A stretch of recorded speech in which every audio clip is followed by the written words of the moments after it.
Bom, pessoal, bom dia. Hoje não foi lá pelo centro de mídias porque resolveu não funcionar, tá? Então, o que que eu vou fazer? Eu vou fazer essa aula por aqui e, né, daí tá postado, porque para vocês não ficarem sem a aula. Então, hoje nós vamos falar sobre os modelos atômicos. O que que é os modelos atômicos? Bom, eu falei para vocês que,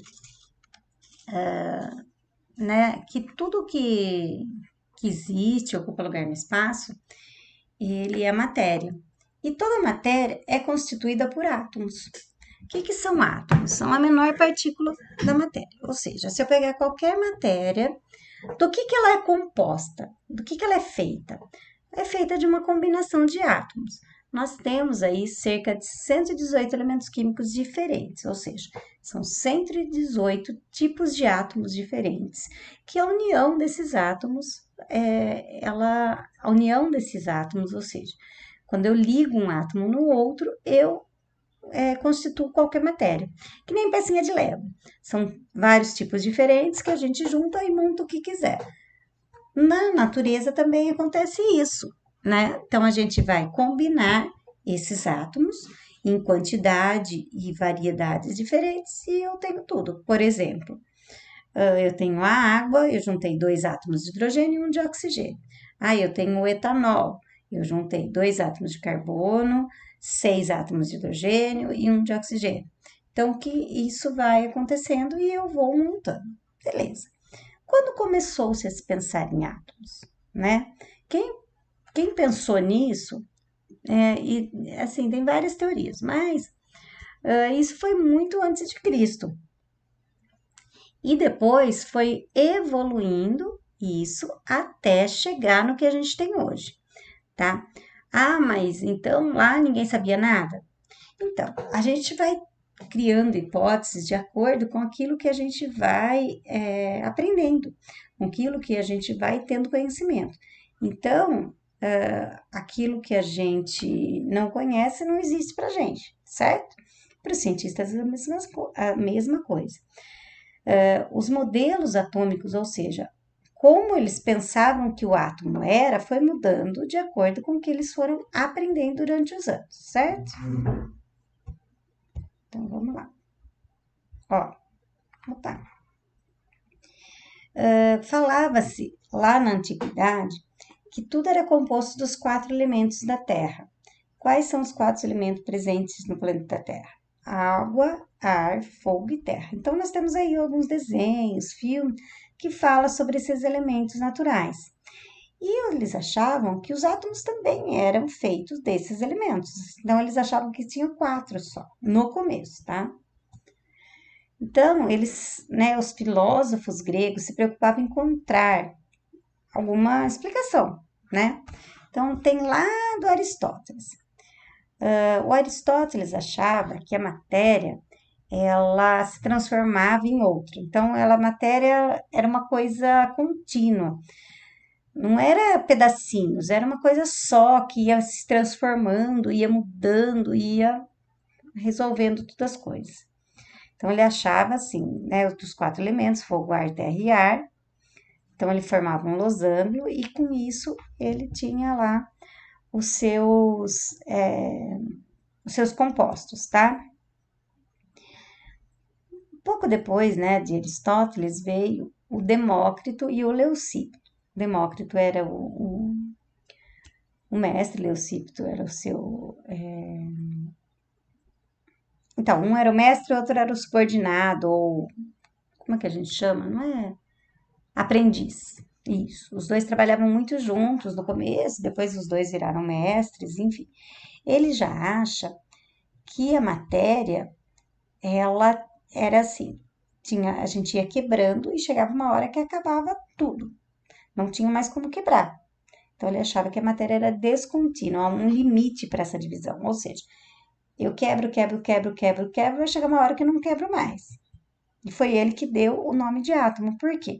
Porque ele achava que a matéria era constituída por minúsculas partículas, né? Ela é indivisível, não contínua. O que significa não contínua? É que o Aristóteles achava que a gente podia ir dividindo, que depois ele ia se transformando. Então, ela dava continuidade. Aquilo não existia mais, mas ia se transformar em outra coisa. Enfim, já o Leucípio Demócrito achava que não. Então, ele deu o nome de átomo. Átomo, a palavra átomo significa não divisível. É algo que não se pode dividir, tá? Olha como é que era que eu falei para você o losango, ó. Fogo, água embaixo, terra e ar. A combinação deles, formando um losango, o que que acontece, ó?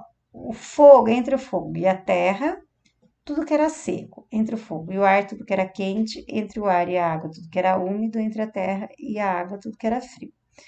O desenho seria esse daqui, dos 4 elementos. Então, ele falava que a junção, sei lá como que ele achava que a junção disso formaria tudo que existe aí na natureza. Bom, eu falei para vocês que Leucípio e Demócrito falaram sobre o átomo. Vocês sabem que ano foi aquilo? 2500 antes, não, desculpa, 500 anos antes de Cristo. Então, esse modelo tem 2500 anos. Só que é o seguinte, pensa, 2.500 anos atrás. Então, no ano de mais ou menos entre 500, 400 e 500 antes de Cristo, não, desculpa, entre 500 e 600 antes de Cristo, eles falaram sobre o átomo. Falaram que o átomo era indivisível, que era uma bolinha minúscula, que não sei o que, que não sei o que, não sei o que. Essa ideia durou até 1808, depois de Cristo. Ou seja, pensa, 1800, né, mais aí os 500, né, que seria 2.300 anos, né? É muita coisa para se pensar. Ninguém pensou em mais nada. Então, o que o Dalton fez? O Dalton, ele falou o seguinte, ele começou a estudar a natureza da matéria. Ele começou a estudar sobre outras coisas e falou, não, vamos repensar que esse átomo aí, do jeito que ele falava, acho que não é bem assim, não. Então, o que ele achava?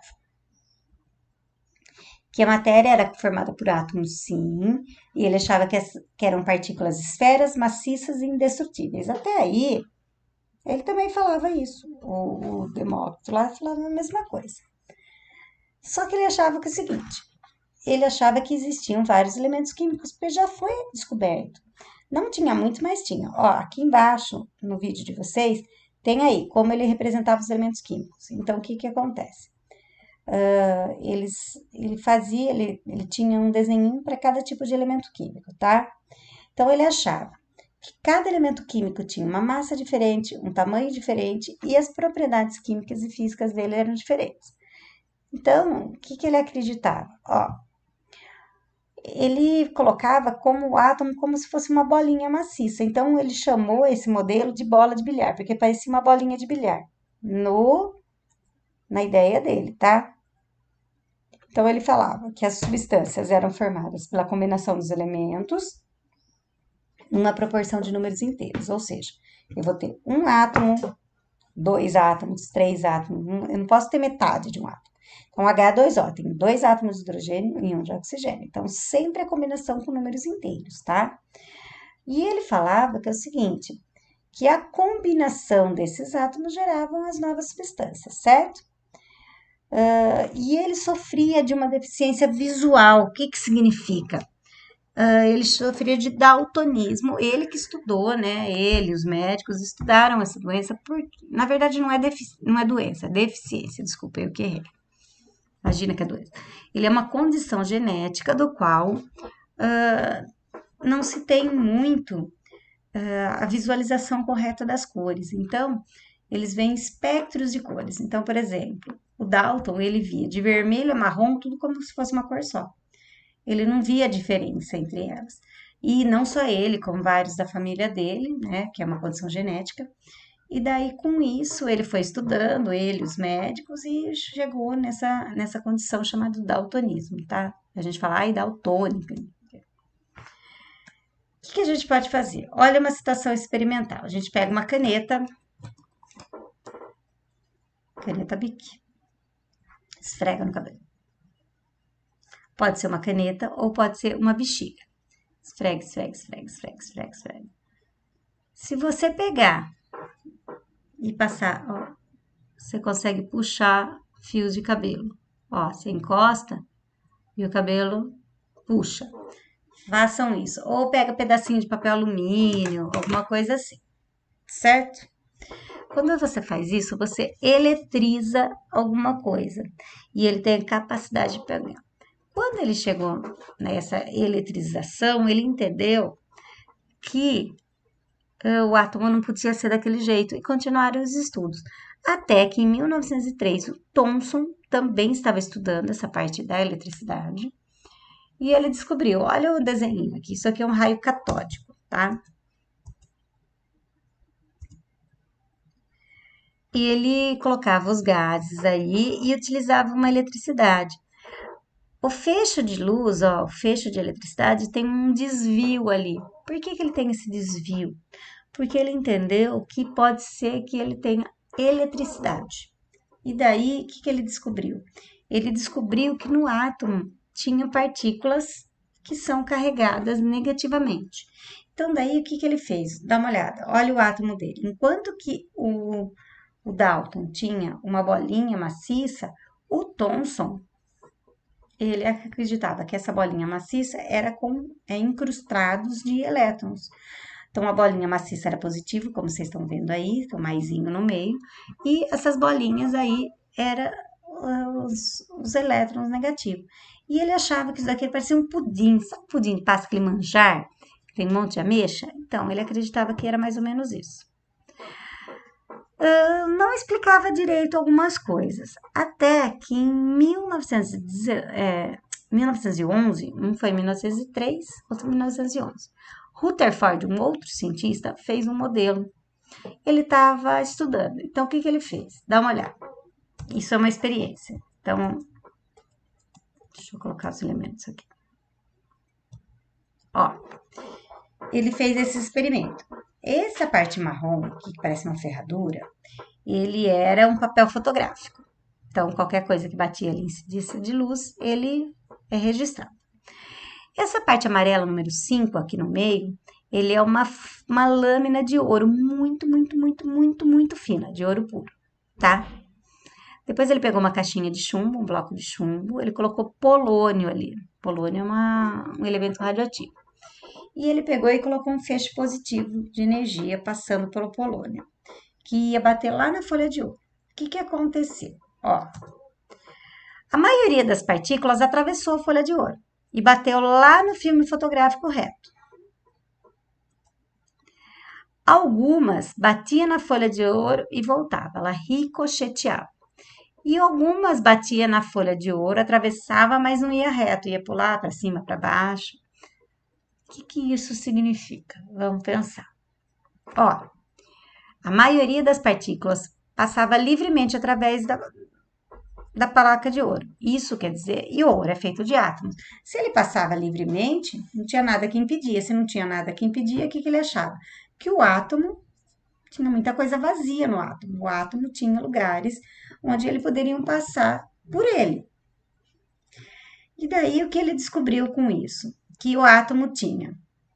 Não era do jeito que Thomson falava, que que os elétrons estavam incrustados no núcleo. Ele acreditava o seguinte, que tinha um núcleo, esse núcleo tinha prótons, né? Mas o próton a gente vai ver depois. Ele tinha um núcleo, um meinho, e os elétrons não ficavam incrustados, eles ficavam girando em volta dele. Por isso que tinha esse meio. Entre o núcleo e o elétron, ele conseguiu passar esse fecho.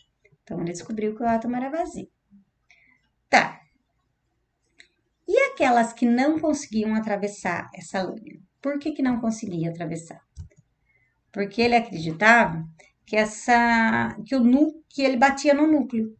Se ele bateu no núcleo e voltou, significa que é o seguinte, esse núcleo é bem pequenininho, por quê? Porque a maioria passou no meio, passou em cima, embaixo. Se poucas bateram ali, é porque esse núcleo era pequeno. Se era pequeno e era muito denso, ou seja, era muito forte, bateu e voltou.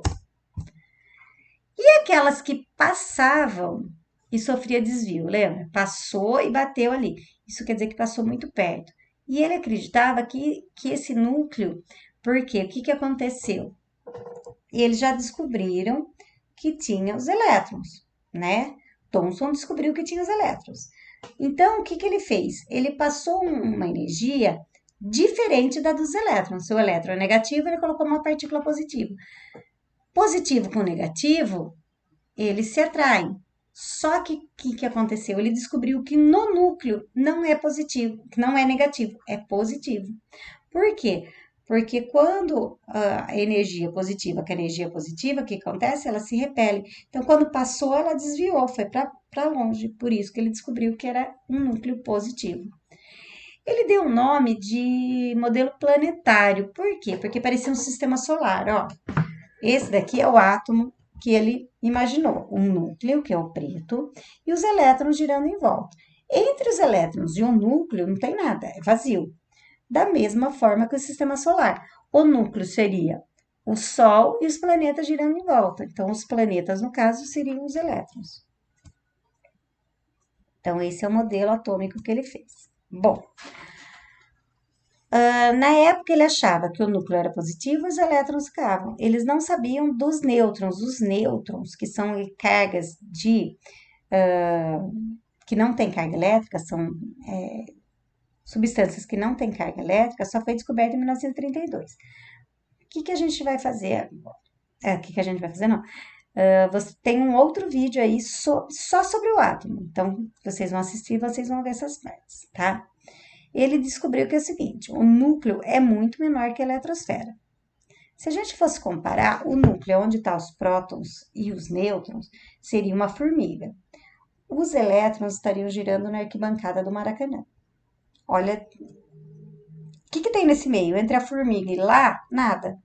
Por isso que os raios passavam no meio deles, entendeu? Esses aqui são alguns cientistas, ó. Leucípio Demócrito, Dalton, Rutherford, Bohr e Thomson. Quem é Bohr? Bom, o Bohr, ele começou a olhar lá o modelo e falou, tem alguma coisa errada. O que ele colocou? Ele colocou algumas observações. Ele falou o seguinte, como que esses elétrons estão ali naquela eletrosfera? Eletrosfera seria o lugar onde os elétrons giram. Então, tem a bolinha no meio e os elétrons estão girando todos ao redor dele. Então, esse lugar onde os elétrons se movimentam, ele deu o nome de eletrosfera. Daí ele falou o seguinte, que eles giram em forma circular. Não absorve nem emite energias, a não ser que alguém dê energia para ele. Cada átomo tem um número de órbitas, ou seja, seria dentro da eletrosfera o lugar que alguns elétrons giram. Ele pensou como se fosse uma cebola. Então, tem aqui o núcleo, a primeira camada tem quantidade de energia e a quantidade de elétrons, depois na segunda, terceira, quarta, quinta, como se fosse uma cebola. E ele chamou o nome de camadas eletrônicas, né? E ele falou que isso diferencia de um elemento para outro. Cada uma dessas órbitas tem um número inteiro de energia, que é dado pela fórmula de Planck aqui, ó. Que dá para calcular quanto é essa energia, tá? Isso foi Bohr que falou. E ele também falou o seguinte, que às vezes ele absorve energia e ele espera. Então, o que acontece? Quando um elétron absorve essa energia, ele pula de uma camada para outra. Então, aqui, ó, que a gente chama de estado excitado, ele salta de uma camada para outra. Então, pensa na cebola, ele pulou de uma camada para outra e vai pulando assim. Beleza. O problema é que é o seguinte, ele não consegue ficar nessa camada, então ele quer voltar para a camada dele, porque ele sempre quer voltar para casa. Sabe quando você quer passear e volta para casa? O elétron também faz isso. Ele absorve energia e pula, que nem a gente, ganha dinheiro e vai viajar. É isso que ele faz, e depois volta para casa. O elétron, ele ganha energia e ele pula de uma camada para outra. Só que depois ele tem que voltar para a camada dele. E o que ele vai fazer com essa energia que ele pegou? Ele vai ter que liberar essa energia, jogar fora. Como que ele joga? Através de luz. Ele solta um fóton, que a gente chama, um quantum. Esse fóton seria a energia que o elétron libera quando ele volta para o seu estado. Por isso que a gente tem luz. Quando a gente vê luz, é isso. São os elétrons de algum átomo que ele fez o salto quântico, que a gente fala, que saltou de uma camada para outra e está voltando para a camada original dele. Isso chama salto quântico. Aqui é quanto a gente consegue a radiação, porque ele faz em forma de onda, certo? Bom, o nosso modelo atual é um pouquinho diferente. Nós temos a contribuição de muitos cientistas. Por quê? O que aconteceu? Antes tinha Dalton falou uma coisa, Thomson falou outra, Rutherford falou outra, Bohr falou outra, Rutherford e Bohr juntou numa só. E depois foi tendo vários outros conhecimentos. Então, o que acontece? O nosso modelo de hoje, como é que é o átomo hoje? É uma combinação de muitas coisas. Então, o que acontece? Primeiro, a gente falou o seguinte. Em 1916, Sommerfeld falou que é o seguinte: os elétrons não só giram em formas circulares, mas também em formas elípticas, que é a forma oval. Então, eles também fazem isso, tá? O Broglie, ele fez um experimento aí que ele descobriu que nem sempre os elétrons eles viajam de uma determinada como partícula. O elétron, ele é uma parte pequena do átomo, só que às vezes ele não se comporta como uma matéria, ele se comporta como se ele fosse uma onda, como se ele fosse um som, como se ele fosse luz. Então, às vezes, o elétron, ele é uma partícula e às vezes ele é luz, trabalha em ondas. Eu vou passar esse experimento, esse vídeo também para vocês, tá? Depois o Heisenberg falou que é o seguinte: então vamos tentar calcular onde está esse elétron. Não, a gente não pode. Se a gente for tentar localizar, a gente altera a velocidade e altera onde ele está. Então, daí ele fala que é um princípio da incerteza. A expressão é incerteza de Heisenberg. Ou a gente sabe qual é a velocidade desse elétron, ou a gente sabe a velocidade, ou a gente sabe onde ele está. Os dois é impossível saber, tá? E depois, o que acontece? Schrödinger, ele fez uma outra teoria, que ele fez uns dados estatísticos, que ele falou assim, bom, eu não sei onde ele está, mas eu sei onde está, onde pode ser que eu ache ele. Olha a equaçãozinha aqui. Deve ser fácil de calcular, né? Olha quanto número. E tem um monte de letra grega aqui que significa umas constantes, uns números exatos. Então, ele fez esse cálculo que aonde a gente pode ser que a gente ache esse elétron. Então, seria uma região de probabilidade, tá? Que a gente chama de função de onda. Os orbitais, ou seja, onde ele orbita, onde os elétrons se movimentam no átomo, olha como é que pode ser. Eles podem se movimentar. São vários juntos, o que forma esse do meio aqui de baixo, sabe? Geralmente eles estão assim, os elétrons, eles vão girando em forma circular, em forma elíptica, eles circulam tudo quanto é jeito.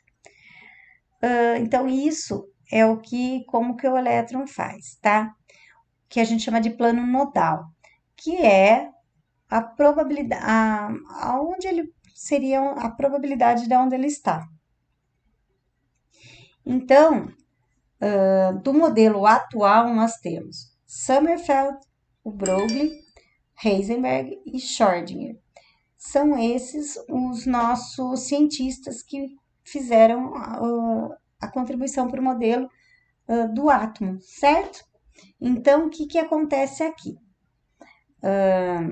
O nosso átomo hoje, ele é uma evolução de tudo aquilo que ela já aprendeu. Então, vocês vão ter aí para assistir a aula, que é sobre os modelos atômicos. Vocês vão ter para assistir um vídeo sobre o que é o átomo certinho ali, como é que o átomo se movimenta, como é que ele é. E esse experimento de dupla fenda aí para vocês entenderem. E depois eu vou passar as atividades para vocês, que é a atividade que vai ter o texto e as perguntas para responder dessa semana. Ok? Então, gente, muito obrigada aí pela participação. Beijos, se cuidem.